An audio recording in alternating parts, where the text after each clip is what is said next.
Good morning, everyone. Maayong buntag. Maayong buntag. Hello, Sulu. It was a wonderful night. Sobrang sarap ng tulog namin kagabi at ang dami naming fagod. As in, madami talaga guys, times 5. Pero ganun talaga ba sa mga outing? Ha? Ayan si Chico. Can you laugh? Kumakain siya ng Oreo. Can you show them this? Who is this? This one. Who is this? Show them. It's Cookie Monster. Cookie Monster. I love cookies.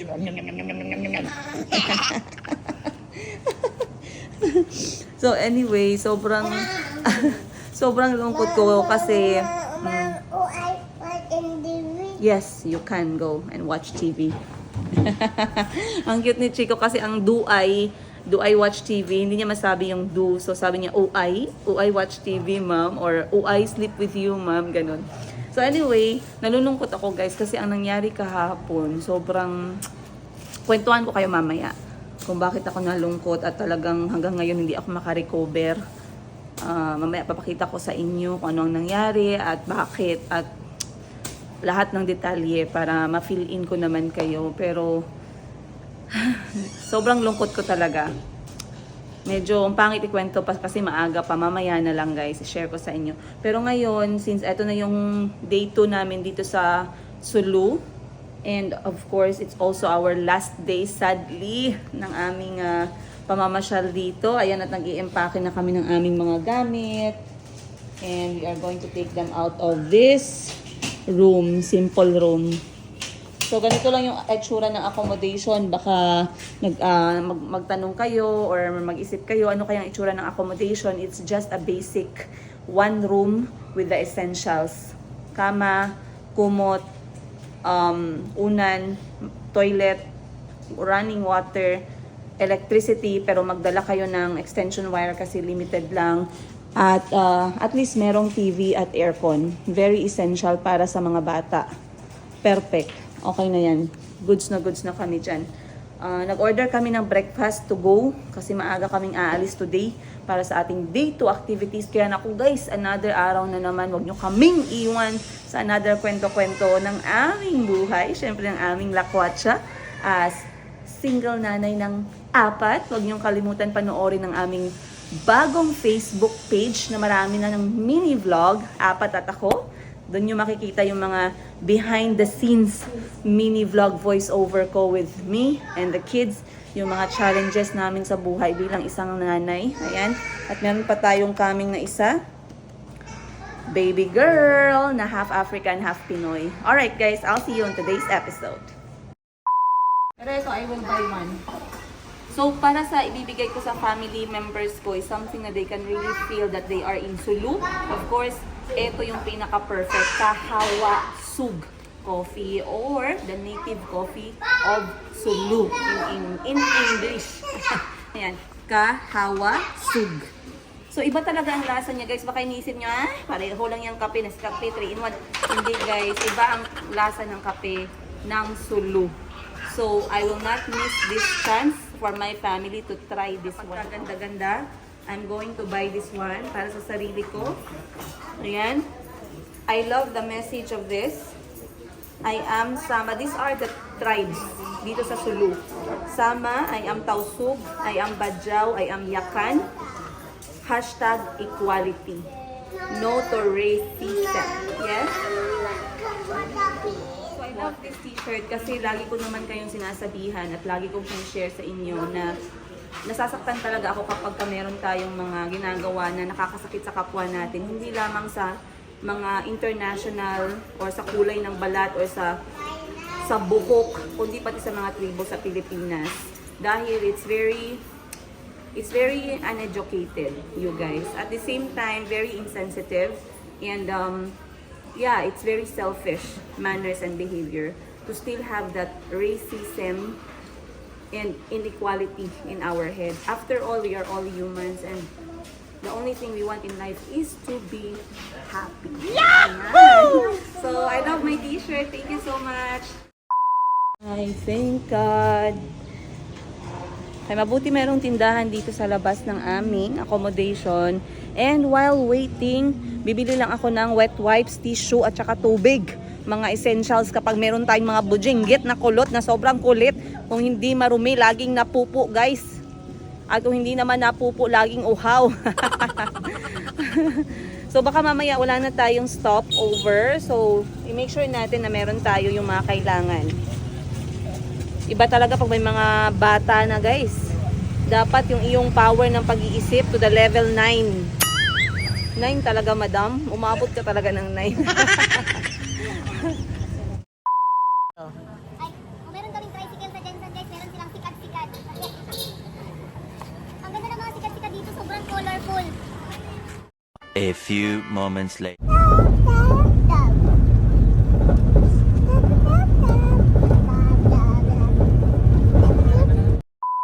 Alright guys, so yung first stop natin, nandito tayo sa Barangay Talipao. As you can see, and we are enjoying a bit of time. I'm sorry. We are enjoying a little bit of time at City Raya Mosque. So with the countless mosque dito sa Sulu, ito ang isa sa kanilang distinguished at talagang one of their stops for their travelers. I would say na ang dami namin nadaan ng mosque kahapon, pero this one really looks beautiful as well. And I feel bad na wala akong na-impacking hijab and my Islamic clothing, even the kids. But still, it's good to be here. Ayan, City Raya Mosque. Of course, I can also take this time this morning to thank Allah, Alhamdulillah, for all the blessings and all the chances and all the opportunities to see these beautiful things, to meet beautiful people, to try good food, and to do new things. Hindi lamang sa sarili ko, kundi kasama yung mga pamilya ko. So, let's go to the next stop. 200 pesos. Ayan sa likod ko guys, yung kanilang public transport na magmo-move going to municipality of Jolo. At tinatawag nila dyan is Tamaraw. So yan yung pinakamurang way to move around dito sa Sulu. Dahil syempre sobrang layo na, hindi na makakapunta dito yung ibang mga mode of transport. Pero napansin ko naman, nadaanan namin merong mga private vehicle or mga motorcycle yung mga tao dito. So they can still move around. But kung wala talaga, Tamaraw is a really, really good and affordable option for everyone.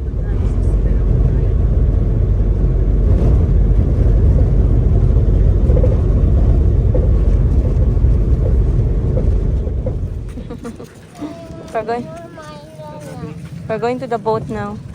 Lola is going to meet us in the boat. Let's go.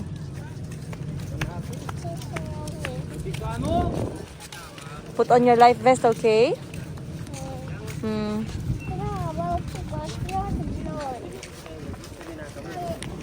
Okay, come here. Come here. Okay guys, time check alas 9 na and we are now here at Omar Municipality for our first boat ride going to an island kasi ngayon ay island hopping tayo, no? So let's go. Ayan yung sasakyan natin na boat. Good thing the weather has now cleared up and the sky is really, really blue and clear. Kasi kanina medyo maulan and very maulan at saka malilim. Pero ngayon okay na, goods na. Ay. Let's wait here a bit. Mama, the other people. Other people is coming. Maganda na ang araw, no? Kanina parang hinandahan-dahan lang. Thank you. Wow! Ready na ba ang all? Number 4. Mama is number 5. So I believe yung boat ride natin is 30 minutes to going to the first island.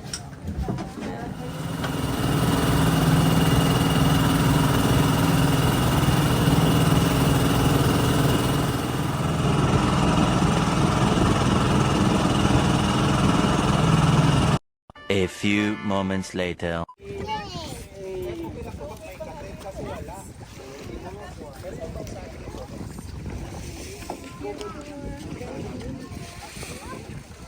Alright, andito na kami sa Kapwal Island as I heard, and we are waiting for sasakyan para papunta dun sa talagang destination namin dahil medyo malakas ang alon on that side. So dito tayo nag-dock sa makalma na tubig, but it's okay, it's not very far.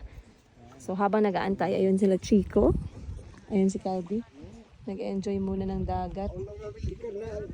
Maayong buntag pa guys. Alas 10 ng umaga, time check. Ganda talaga dito sa Sulu. Kita nyo naman, no? Alam, Maldives ang tubig. Sana ma-appreciate ng all, no? Kahit na nasa ano lang, video. I'm trying my best, you guys. But lapitan natin ng konti para makita ninyo. So while waiting sa ating jeep or tamaraw na magdadala sa atin dun sa mismo talagang destination. Nandun lang naman sa unahan. Nandun. Siguro around 30 minutes walk. Pero dahil may mga kasama tayong mga bata, nag-aantay tayo ng sasakyan. But here it is. Wow. At meron naka-dock na barko. Anak Datu Express. Pero this island, Kapwal Island of Sulu, is very quiet. Doon nga pala sa kahapon sa view deck, nakita talaga namin ang dami-daming island ng Sulu. Sobra. They are really, really blessed pagdating sa kanilang natural resources. And this Kapwal Island has its own community, but people here are very quiet. Wala kang maririnig talaga, walang music, walang videoke. But you can see movement. Merong mga motorsiklo, merong mga locals doing their things. But if you look from here, ayan, I'm sure another source of income here is also koprasan. And there are fishermen houses dito sa gilid. Basically, this is beach resort daw eh. Bonbon Beach Resort. Kaso hindi na siya na-maintain. So, nasira na yung kanilang mga establishment nila dito. A few moments later. Ayan, sige, 20-20 lang. 20-20 lang to Cebu. Tatlo pa, dali. Okay. Larga na tayo guys, puno na yung jeep. Yahoo! Dito yung magagas sa front seat. Sino maglalagay ng gasolina dapat sa front seat? Agay, kainit sa lubot. Okay, so eto na yung ating limousine papunta sa ating destinasyon. Mga bata andyan sa likod. Present! Present! Yung mga tao, nasa starstruck sila kay auntie, kaya yan. Gusto nila magpa-picture pero wala na. Ubos na ang banga. Napagod na ang banga.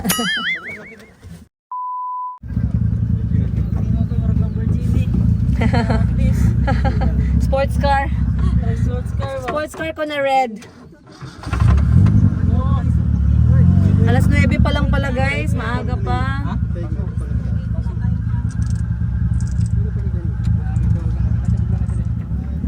It's like multi-cab.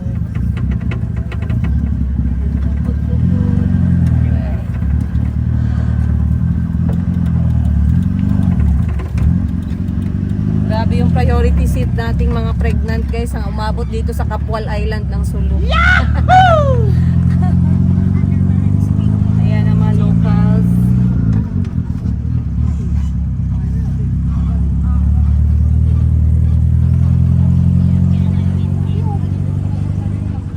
Wow. Sunshine.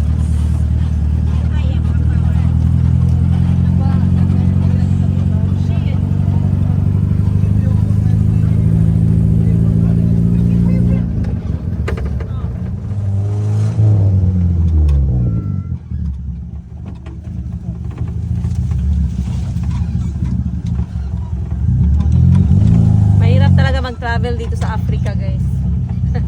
Maraming damo. From Sulu to Africa. Yan talaga minsan may mga adventure tayo na hindi ini-expect. Kaya wag masyadong mataas ang expectations kapag nagta-travel. Pero buti na lang maalaga itong ating mga staff. Mga staff ng ating travel and tours. Later.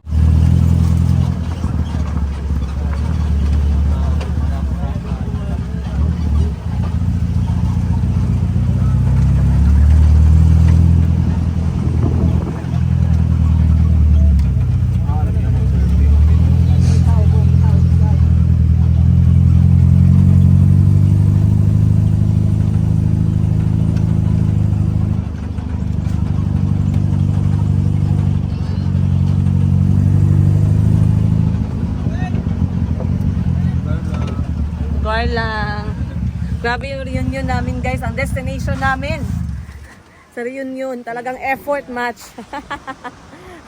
Welcome to Sunny Beach. Ito pala yung well-known and famous Sunny Beach ng Capual Island, Sulu. As you can see, sobrang ganda. Kaya hindi kami makadaong dito kanina dahil dyan sa alon. Yan ang reason. Kaya hindi kami makadiretso by boat kasi maalon siya. Pero okay lang kasi yung alon niya, hindi naman ganun kabigat. Wow, ang ganda naman guys. Mag-ano tayo dito, mag-selfie video, ganyan. Very nice. Where are you? Are you in Maldives? No, it's Sulu. Ganda. Ito yung klase ng view na gusto mo lang tingnan at titigan until death do you part. Ay, masyadong dramatic si madam nyo ah. Gutom lang yan, bes.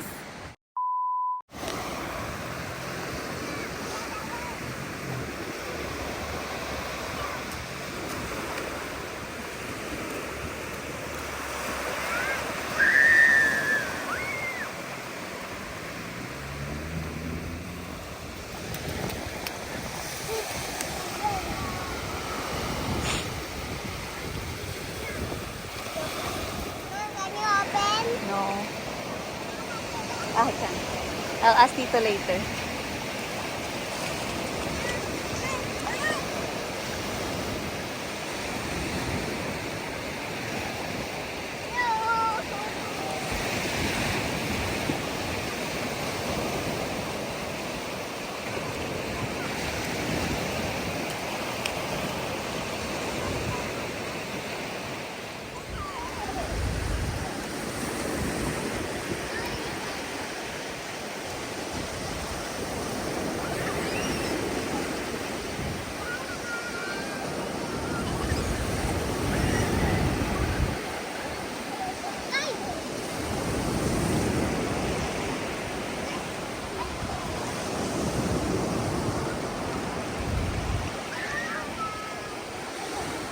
Ayan.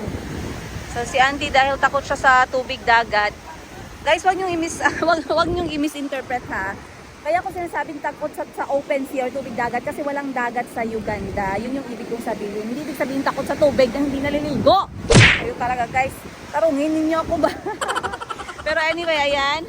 At nag-enjoy kami sa view kasi wala pala masyadong tao dito sa island. Though merong mga locals from another island and they are a group of teachers. And nanonood sila sa aming mga kwento-kwento. Kaya na-recognize nila kami.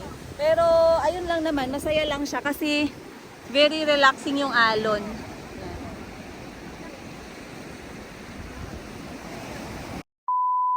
Okay, speaking of cottages, etong ating cottages dito right now. Meron silang entrance pero mura lang guys. Sa ganda ng dagat na yan, parang nasa Maldives ka. Tapos yung entrance mo is 10 pesos lang. Tapos yung cottage natin dito, 200 pesos. May dala si Mama.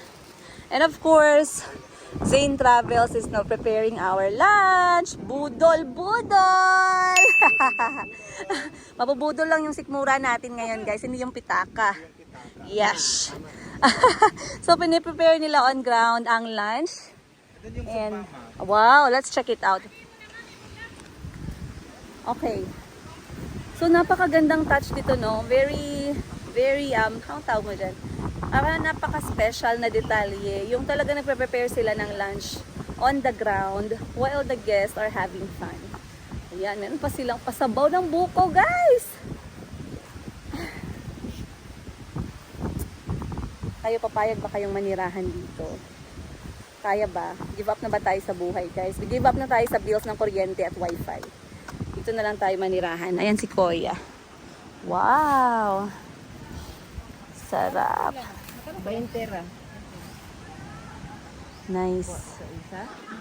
Binibenta na ng mga local. Kapag may mga guests, nagbebenta din pala sila ng buko. So, if you guys are here, let's support the locals by buying their fresh, harvested buko. Doon tayo. Dito naman na side na to ay mga sugba mode. Wow! Ayan, guys. Natawag na talaga tayo ng pagkain. Wow, anong isda yan, kuya, oh? Tawag sa amin dito, pupot. Sarap man? Sarap. Isda sa bato? Oh. Wow. Ito din no, isda sa bato, basta green. Tsaka yan. Ito kasi, best friend din namin to sa Jensen eh. Burot budboron. Paglagyan, tuloy. Okay, oh, kita nyo naman guys. Kita nyo naman yung dagat na yan. If I can take it with me, I would. Hindi yung lalaki, yung dagat lang. Alright, bili tayo ng buko dito. Si Mama, ask mo if she wants. Okay. Ha? Logi, tamis no? Tamis good guys. Sa mga viewers natin na hindi alam yung tamis, tamis po meaning matamis. Matamis pa sa jowa nyo. Sabi mo, grabe naman si Ma'am Princess ba? Sobrang mamimiss ko tong ganitong klaseng vibe. Ba't pa tayo pupunta ng Maldives, no? Ba't pa tayo pupunta ng Zanzibar kung meron naman tayong Sulu? Oh, may tawi-tawi pa. Zamba Sultan! Pero hindi natin kaya sa ngayon, guys. Baka mga anak tayo wala sa oras. So, Zam Sulu na lang muna. Ako din ko, yabe, 20 pesos. Ito akin, oh, yellow. Ayan. Pakuha ako ng pera doon.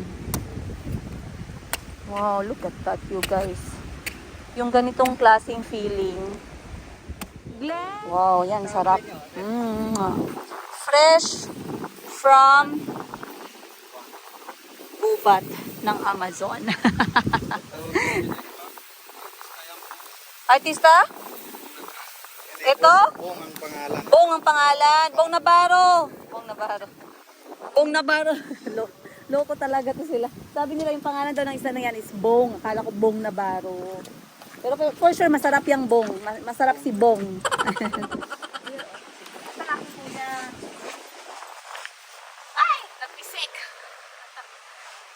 Ako ng bro. Dalawa. Ito pala. Maganda.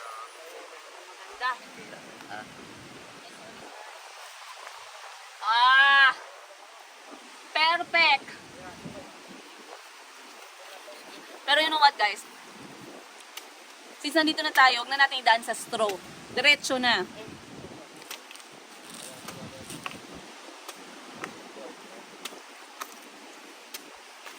Sobrang tamis. Ito yung perfect na inumin any time of the day. So kapag pumunta kayo dito with your travel and tour company ng Sulu, wala siyang pressure. You can either mag-enjoy sa dagat, pwedeng umupo, katulad ng ginagawa nila, pwedeng kumain ng buko, pwedeng kumain ng budol fight. One day. Para saan yun, kuya? Oh. Darararan, daran. Darararan. Asa lato. Kang skill sa paggawa ng letter S. Sabi ni Sir Mar. Kaya nga pagtingin ko sa pictures ninyo from your page, the S was so perfect. I'm like, who's making the S? Controversial. Ito na pala ang the guy behind letter S, ha? Uy, ang teacher sa decoration, magaling ha. Huwag kang ganun. Yes. Wow, sana all. Yes, dapat talented pag-ipit. Very good, tama yan. Kita niyo ako, ang dami kong talent kasi lagi akong gipit. Yes. Wala talagang kuwan. Oh, hindi pwede. Walang arte-arte sa buhay ng mga gipit. Kailangan natin kumayod. Kayod. Kayod to the moon and back. Bawal tayong mapagod. Hirap tayo. Pag napagod daw, magpahinga, huwag susuko. Yan, ano, Charot. Alam niyo sinasabi niyan? Hindi nila alam. Magpahinga lang, walang sukuan. Right? Ganda talaga nito sa picture ba? Ayan guys ha, pinapakita ko sa inyo ang behind the scenes ng ating picture mamaya. Pag nakita ninyo guys, as in Instagrammable ang labas niyan. Oh, yung mga engineer natin na ano, na tour guide. Hindi pwedeng lampas yung S, dapat perfect talaga. Akyat ni Chico guys. At saka yung kapatid ko din oh. Yung ambag ng kapatid ko ay mahalin lang kami guys, yun lang. Sobrang ganda ng dagat.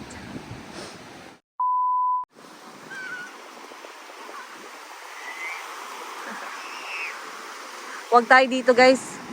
Alam nyo kung bakit. Baka mahulugan tayo ng buko dito at yung mga taong na kalimutan na natin ay bigla pa natin maalala. Kapal ng mukha. Nakalimutan mo na, pinaalala mo pa yung mga masasakit sa panahon. Dito tayo banda. Sana all manok. Paikot-ikot. Sana all aso. Walang pakialam sa mundo.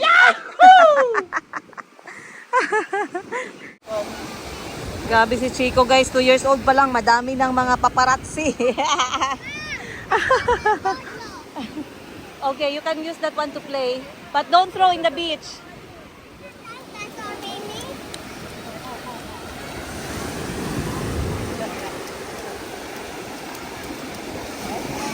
Yes.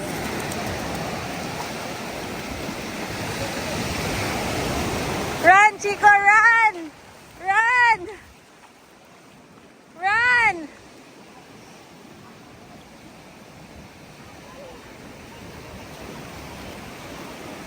Check natin kung gaano kapino yung sand.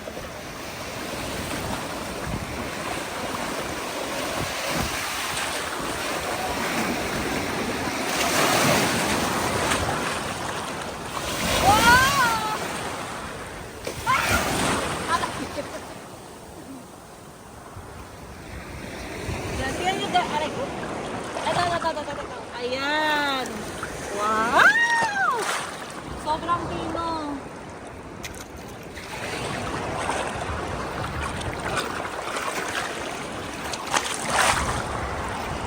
Okay lang kasi hindi naman masyadong malakas yung alon.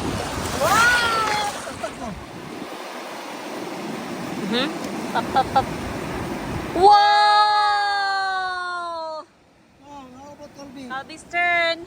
Hey, Calvin here. Okay. Ah, not yet, not yet. Do again. Wow, Chico. Go, go.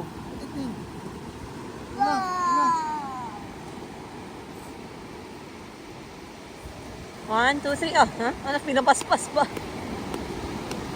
Okay, Let me get it. see. Wow!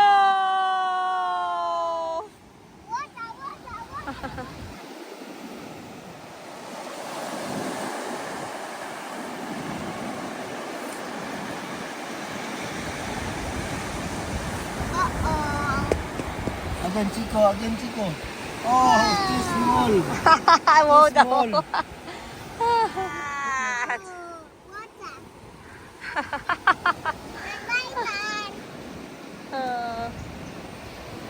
Wow. Oh, your turn, your turn. Your turn. Chico's work.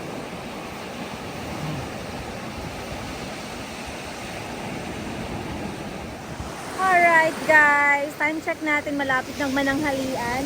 At habang sila ay nagpre-prepare ng budol fight, ako muna ay nag-exercise. Ang layo ng nabutan ng exercise natin ngayon, talagang sulu, ang ganda ng sulu, ayun. At masaya ako yung mga bata ay nag-e-enjoy, ang mga anak ko ay nag-e-enjoy.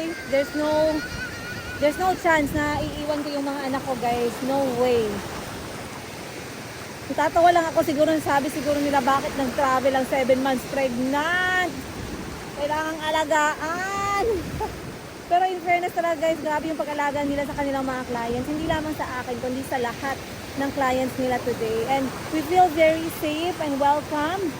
And talagang yung travel company na to, na Zane Travels, the staff are like your friends. Parang tagal nyo na magkakilala. They are very easy to be with, very chill, and very approachable as well. So, you don't really feel na you are paying the package. Para siyang barkada trip, ganun. Hindi talaga ako magsasawang mag-video dito guys na ganito yung background ko kasi I will remember this forever. Parang parang cotton candy yung parang ulap. Cotton candy o ulap. Ay.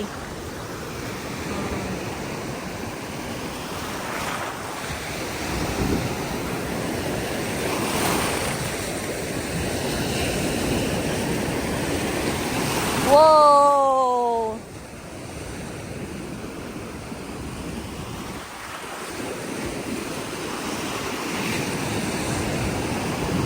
Ayan si Chico tsaka si Kulot.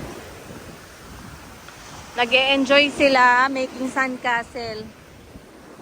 Wala nga ako nadalang laruan pala para sa kanila kasi nga travel light talaga kami. Pero yung mga baso, naging laruan na nila, gumagawa sila ng buhangin. Ngayon siguro a total of around 20 kami na pumunta dito. Pero minsan umaabot daw sila ng 30, minsan naman 5 lang. Pero regardless of the number, it is very safe, extremely safe to be here in Sulu. It's a very beautiful place to be. I know marami yung mga nagsasabi, mga haka-haka, na hindi safe, delikado, pangit na lugar, hindi mabait yung mga tao. All of those are chismis, you guys. And most of the time, yung mga hindi pa nakapag-travel o hindi pa nakapunta dito, yun pa sila yung mga sobrang natatakot. So for us to be able to stop that hearsay, we really have to experience it for ourselves. Of course, with proper guidance, with proper guidance and with proper people. So like I said, you have to communicate to Sulu Tourism or yung mga tour guides or tour company na affiliated sa Sulu Tourism. Hindi pwede yung kayo lang pumunta na wala kayong any contact, wala kayong booking, wala kayong packages ng mga company or ng public tourism nila dito sa Sulu. Okay? Of course, it's also a good idea to read and to ask people around. For me, I have a lot of, meron akong mga viewers at meron tayong mga kaibigan na taga Sulu who sent me a message and really told me how safe and beautiful Sulu is. Of course, I will believe them more kesa dun sa mga naririnig ko na hindi pa naman nakakapunta dito. Ayokong magkaroon tayo ng doubts and fear for something that we don't have any proof or something that we don't have any concrete evidence. Like I said, ayan. So once again, you guys, it's a very amazing day for us. Amazing day 2 and amazing last day here in Sulu.